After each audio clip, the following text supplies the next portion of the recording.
Hello there, in this tutorial I'm going to show how to create file screen template. Now such rules are made, for example, if a user uh,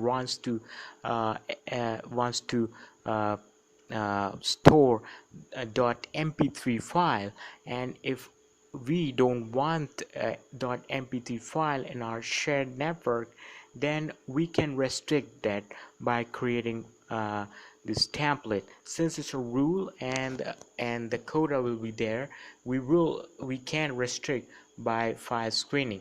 So there are the file groups, and you can see file templates are also there. So what we need to do is we have to create file group, and you can see this pre-existing predefined one is already there. For example, if you want to exclude file like .bmp, .dib, .gif, .img extension file, wants to exclude this extension file from the network.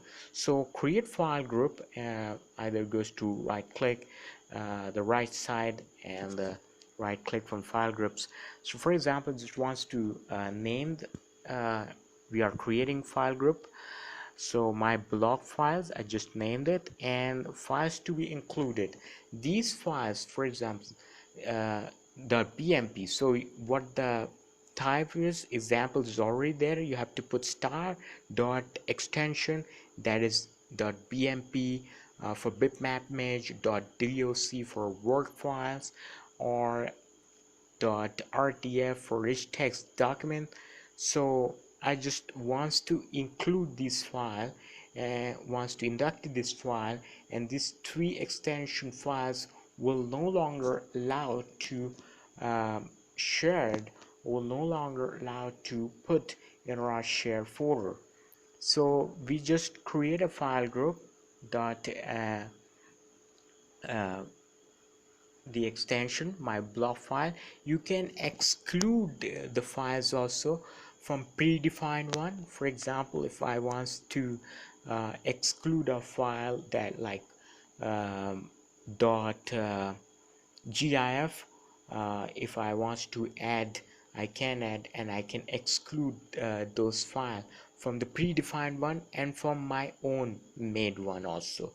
For example, if in later I thought that the network should allow the .gi file to be uploaded in our share folder, then no problem, let it be, let upload it.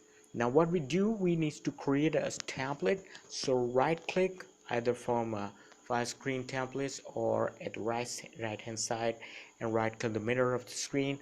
Now you have options out there.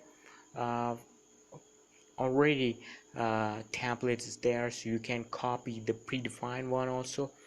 So I just want to name the template. This is the important thing, my block rule.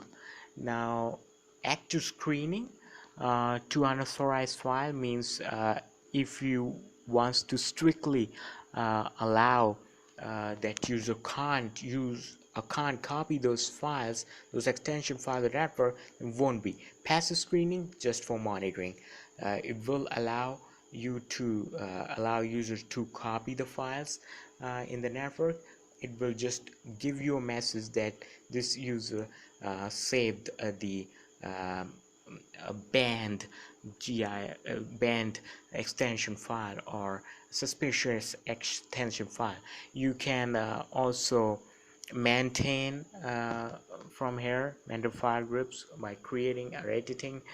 So I just want to check the group I just made, and the template is just created, and we banned 2-3 extension file to our network, and the user won't allow to save those extension file from the network. I hope you learned something.